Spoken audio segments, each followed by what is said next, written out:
이번에 뉴질랜드에 갔더니 어떤 목사님들 또 사모님들이 그러시더라고요.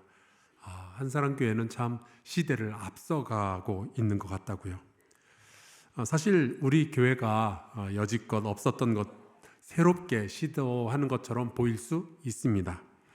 그런데 우리 교회의 사역들의 내용들을 가만히 들여다보면 우리 교회의 사역은요, 본질의 반복입니다.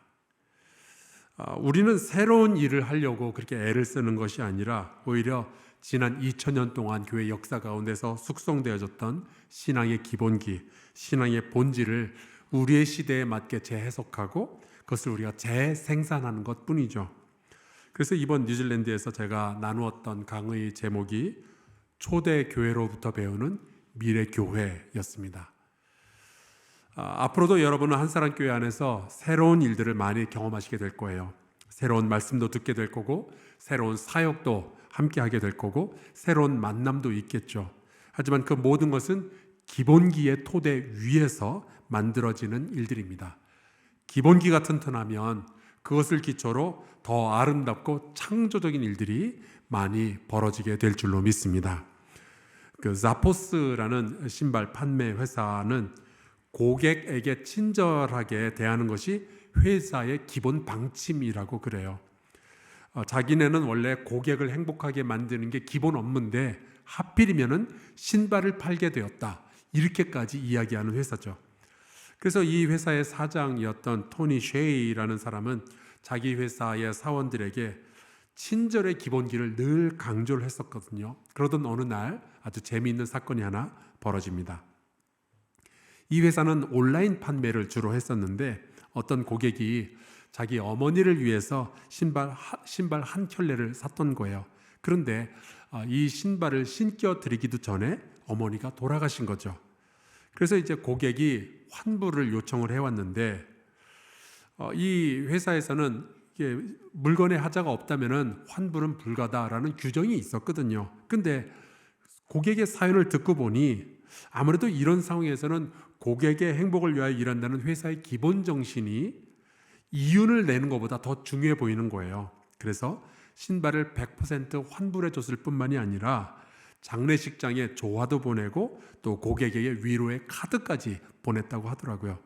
그런데 이 이야기가 인터넷에 쫙 퍼지면서 수많은 사람들이 감동하고 결국 이 회사의 매출이 엄청 올랐다는 이야기를 제가 들었습니다. 반면에 마땅히 해야 될 그 일을 하지 않으면 이 사람들은 가짜라는 욕을 먹게 되죠. 저는 지금도 기억해요. 독일의 그 자동차 기업들 가운데 V자로 시작하는 회사가 하나 있습니다. 당시 전 세계 자동차 판매 1위였어요. 그런데 이렇게 전통 있고 명망 있는 회사가 원가 절감을 하겠다고 디젤 엔진에서 공해를 줄이는 350불짜리 부품을 빼고 대신에 자동차 컴퓨터에 속임수를 써서 시험할 때만 배기가스가 덜 나오도록 만들어 놓은 겁니다. 근데 이게 들통이 나가지고 전 세계적으로 이 자동차 회사 물건에 대한 불매운동도 벌어지고 세금에 벌금에 난리도 아니었죠. 더 치명적인 것은 이 회사에게는 거짓말장이라는 딱지가 붙은 거예요.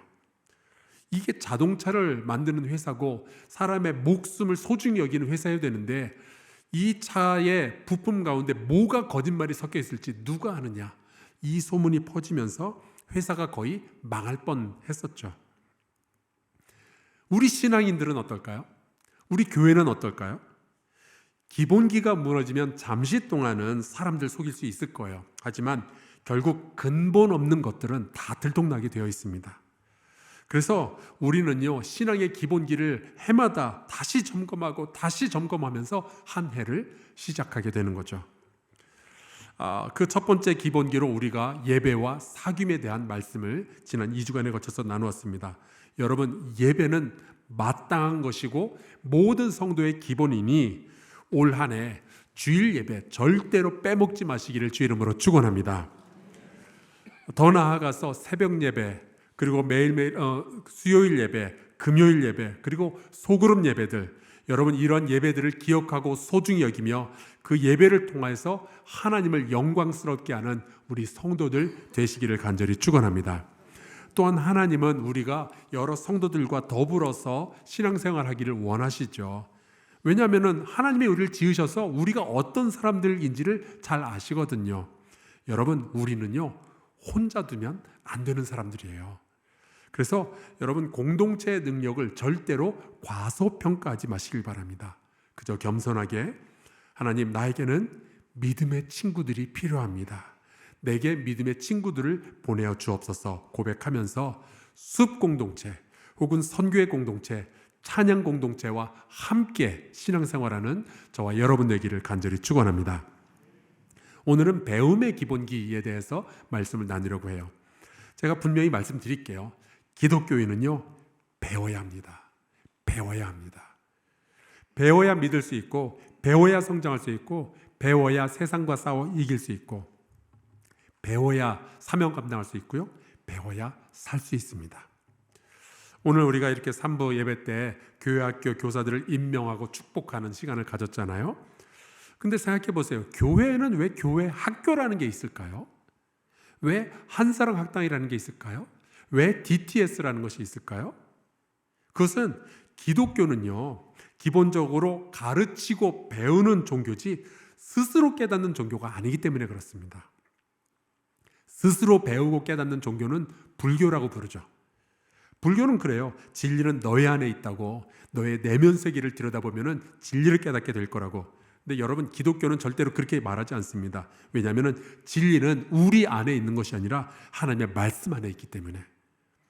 여러분 우리 안은요 우리의 내면 세계는 아무리 들여다봐야 냄새나는 죄성과 욕망만 가득 차 있을 뿐이에요. 그래서 저 위대한 사도 바울도 자기의 내면 세계를 들여다보다가 이렇게 말을 하잖아요. 오호라 나는 곤고한 사람이로다.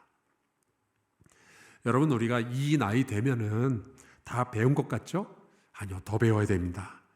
우리 양옆으로 인사 나누고 말씀을 이어가겠습니다. 조금 얄밉게 얘기해 주시면 좋겠어요. 성도님 좀 더 배우셔야겠습니다. 인사 나누겠습니다.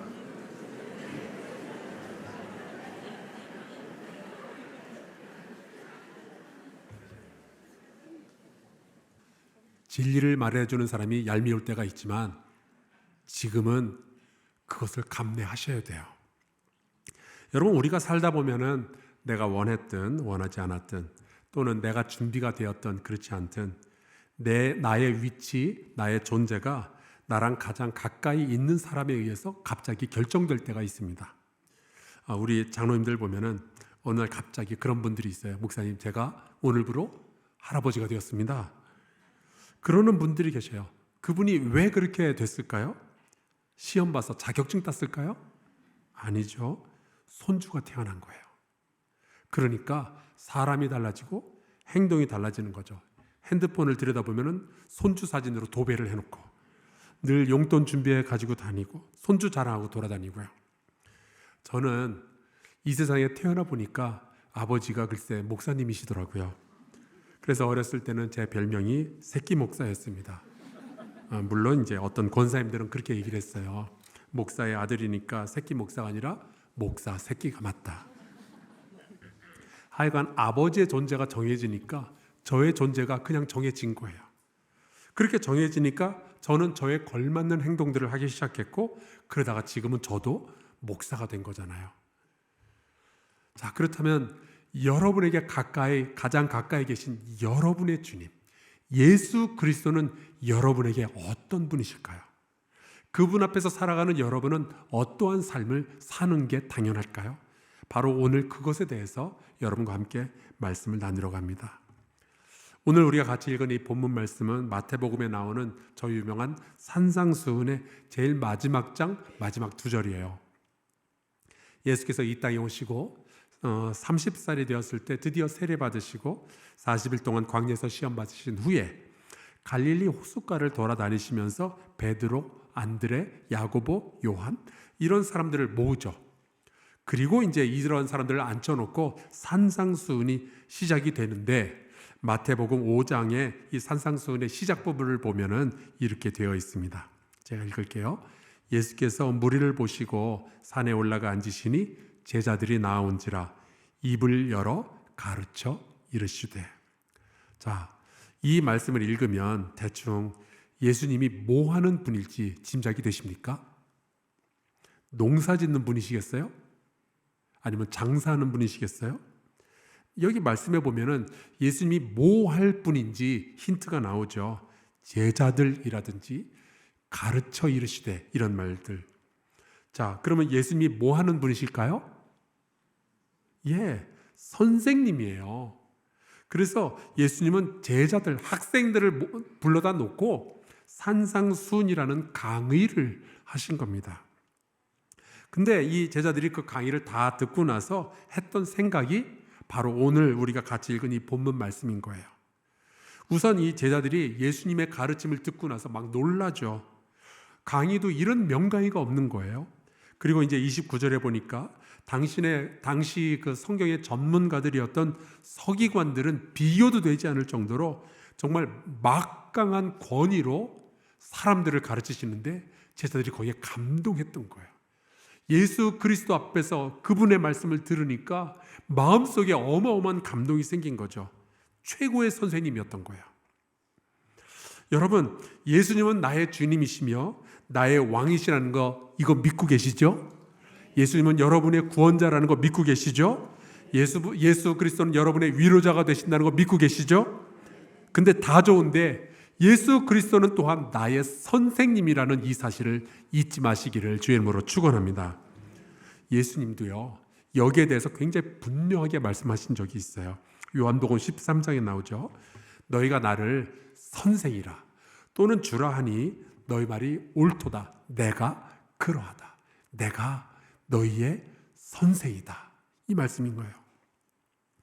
여러분, 예수님은 이 땅에 주님으로서만 오신 게 아니에요. 그분의 사역 가운데 가장 중요한 것은 가르치는 일이었습니다. 하나님 아버지에 대해서 가르치고 성경에 대해서 가르치고 사람에 대해서 그리고 성령에 대해서 가르치시고 구원과 사랑과 은혜, 믿음에 대해서 우리에게 가르쳐 주셨던 거예요. 자, 그래서 여러분은 예수님 앞에 서면은 뭘 하고 싶으세요? 아마 은혜 받고 싶은 분들이 계실 거예요. 저도 그렇거든요. 치유받고 싶은 분들이 계실 거예요. 저도 마찬가지입니다. 위로받고 싶은 분들이 계시죠? 저도 그래요. 예수님은 그 모든 것들을 다 하실 수 있는 분이시고 또 저와 여러분을 위해서 그 일을 풍성하게 베풀어 주실 줄로 믿습니다. 그런데 그 예수 그리스도의 가장 중요한 사역이 가르치는 것이었다면 어떠시겠어요? 만약에 그분의 가장 중요한 사역이 가르치는 일이었다면 우리의 가장 중요한 기본기가 뭐겠어요? 배우는 거죠. 여러분, 그분이 선생님이시라면 우리는 제자의 삶을 사는 것이 마땅한 거예요. 그래서 우리가 주님 앞에만 서면은 은혜 받을 생각만 하고 복 받을 생각만 하는 것이 아니라 배울 생각을 해야 되는 거죠.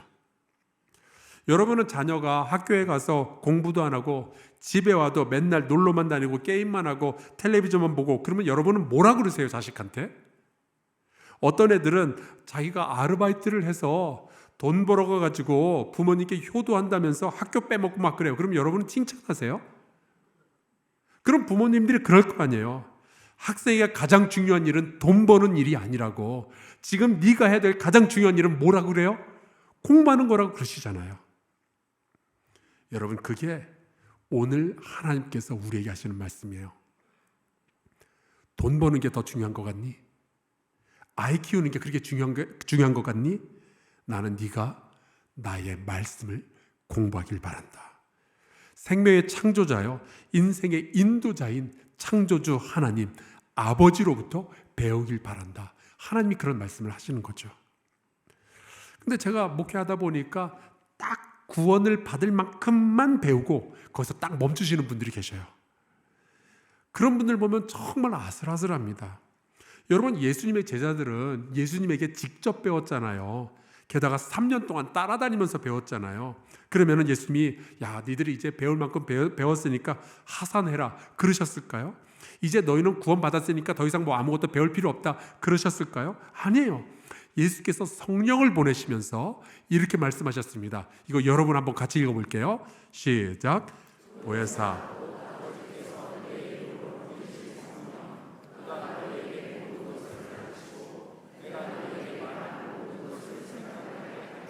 아멘. 그가 너희를 가르치시리라. 뭔 말이에요? 너희는 더 배워야 된다는 거예요. 아직 멀었다는 거예요. 그럼 아마 이런 질문하실 분들이 있을지 모르겠습니다. 목사님, 언제까지 배워야 됩니까?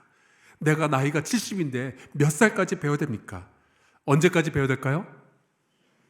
죽을 때까지요. 아시는 분들이.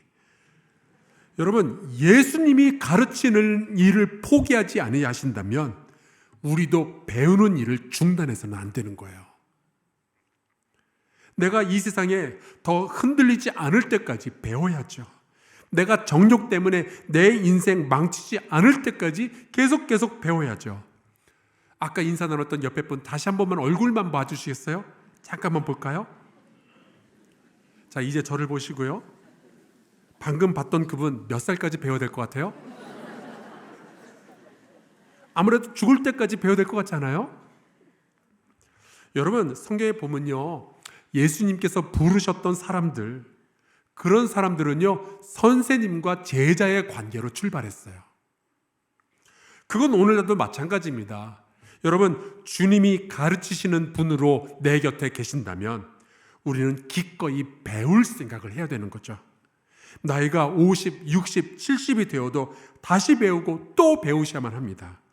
저는요, 해마다 성경 말씀을, 똑같은 말씀을 보는데도 30대에 배운 게 다르고 40대에 보이는 게 다르고 50대에 느끼는 게 또 달라져요.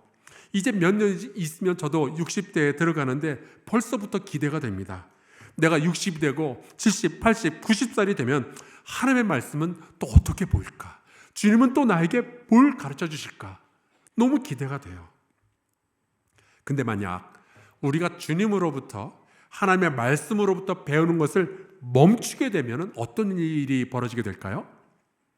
여러분, 그때 우리는 아무것도 안 배우는 게 아니라 세상으로부터 배우기 시작하게 됩니다. 이게 정말 무서운 거예요. 제가 작년에 우리 조이산의 어르신들 모시고 죽음에 대해서 가르친 적이 있었어요. 여기도 그때 배웠던 분들 많이 앉아 계시는데, 그랬더니 70 넘고 80 넘은 어르신들이 막 눈을 반짝반짝 해가지고 그거를 다 배우시는 거예요. 그리고 그때 반응이 얼마나 좋았는지 모릅니다. 너무 재미있고 너무 유익했다고 말씀하시더라고요. 그런데 아마 어떤 분들은 그 강의를 듣고 그러실 거예요.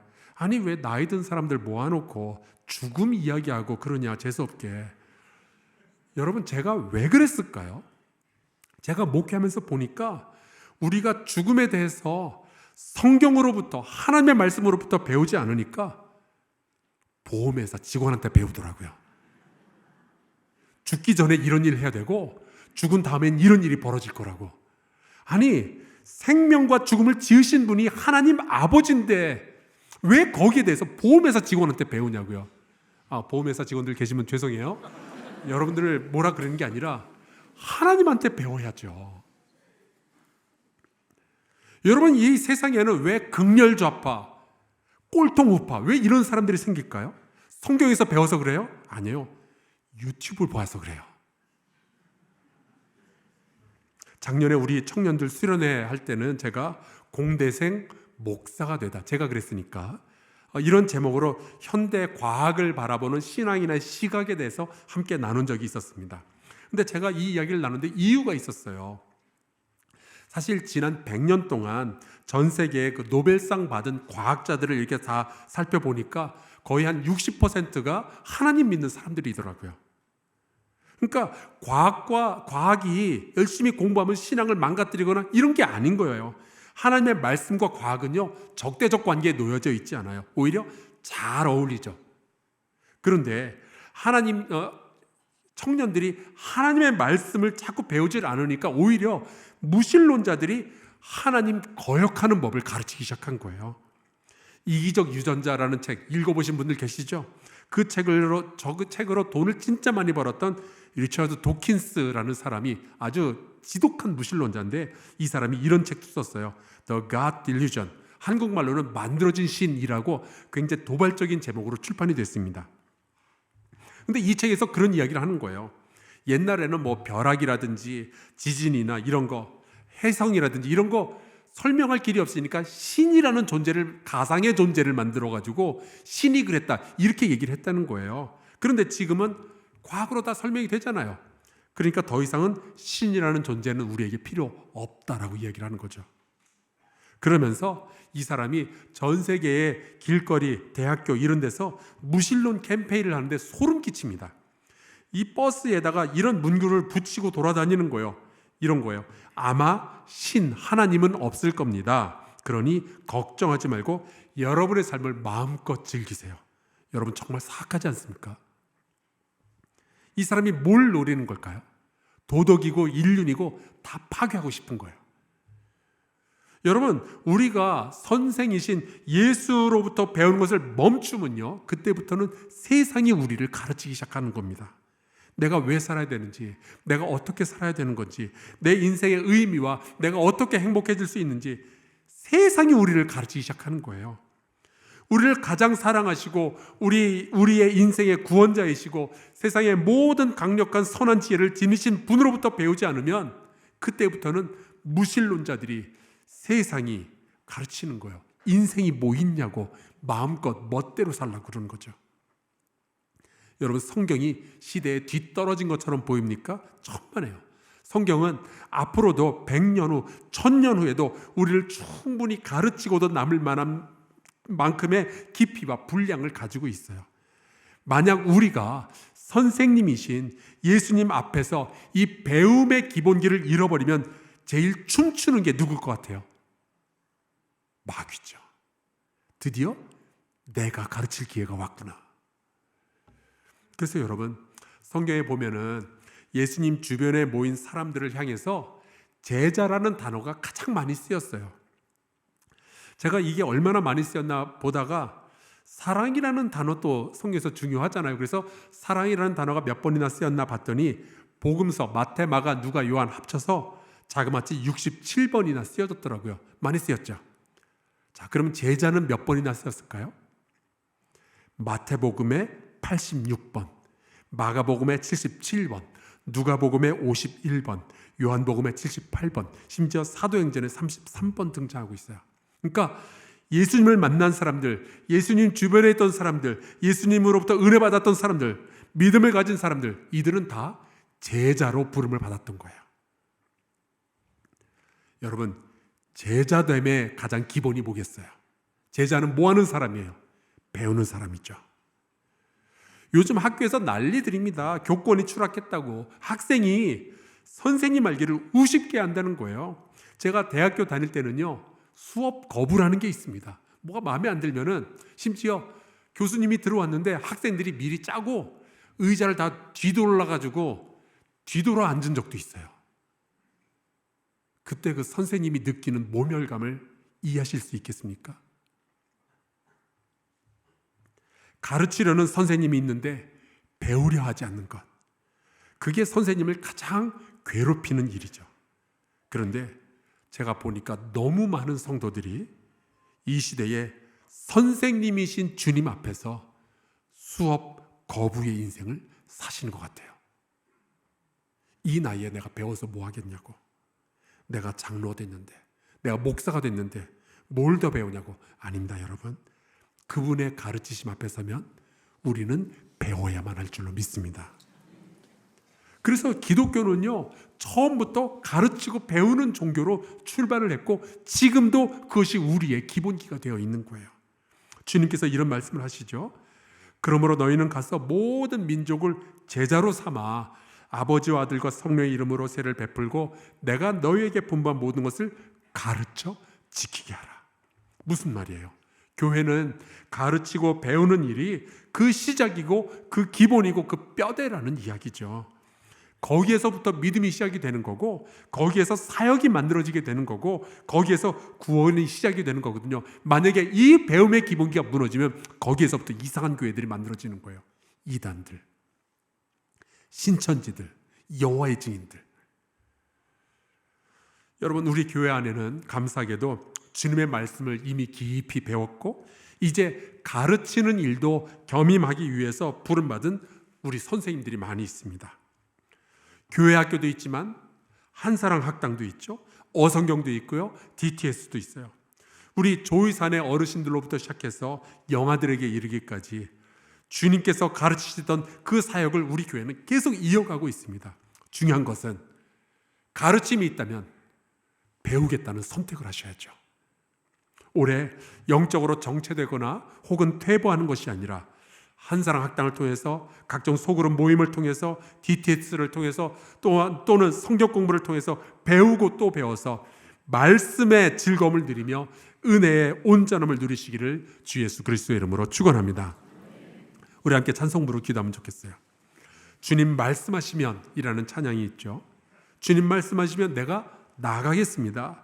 주님의 뜻이 아니라면 내가 멈춰 서겠습니다. 내 맘대로 살고 그 다음에 주님이 내 뒷감당해 주시는 것이 아니라 주님으로부터 배워서 주님 뜻대로 살아봐야 되지 않겠어요? 여러분, 우리가 사랑을 해도 혹은 일을 해도 느낌 가는 대로 하는 것이 아니라 배운 대로 해야죠. 우리 함께 찬양하고 기도하도록 하겠습니다.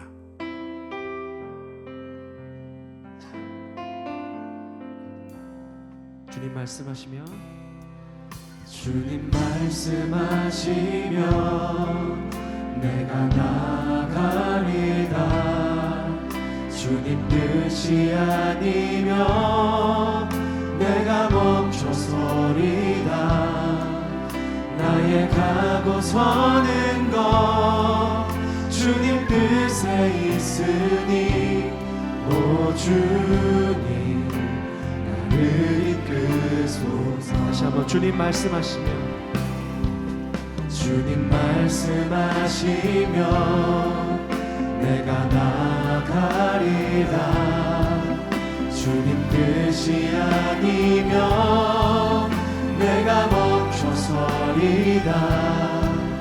나의 가고 서는 것 주님 뜻에 있으니 오 주님 나를 이끄소서. 뜻하신 그곳에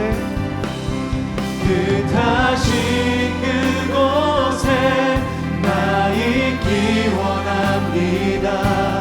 이끄시는 대로 순종하며 살리니 연약한 내 영혼 통하여 일하소서. 주님 나라와 그 뜻을 위하여. 다시 한번 뜻하신 그곳에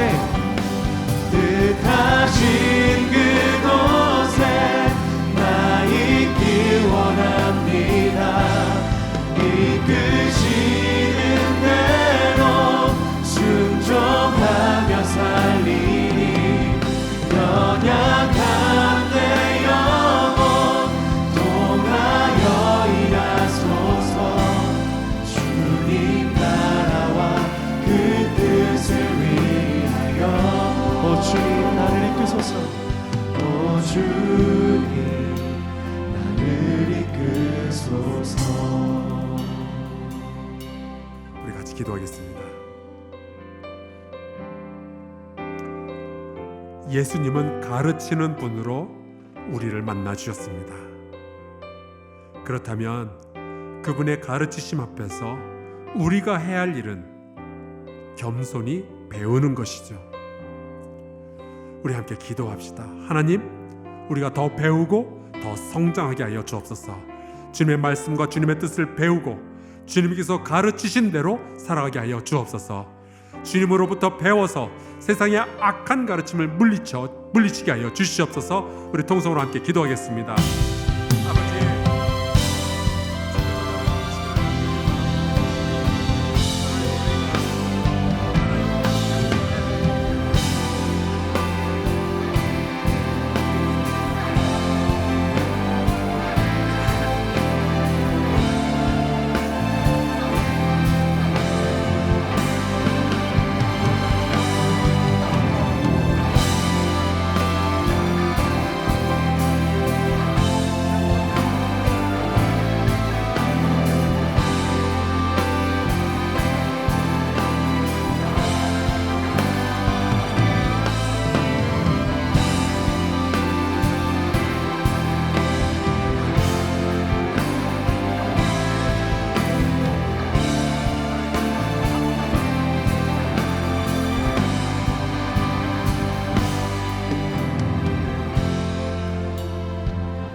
하나님, 오늘 다시 고백합니다.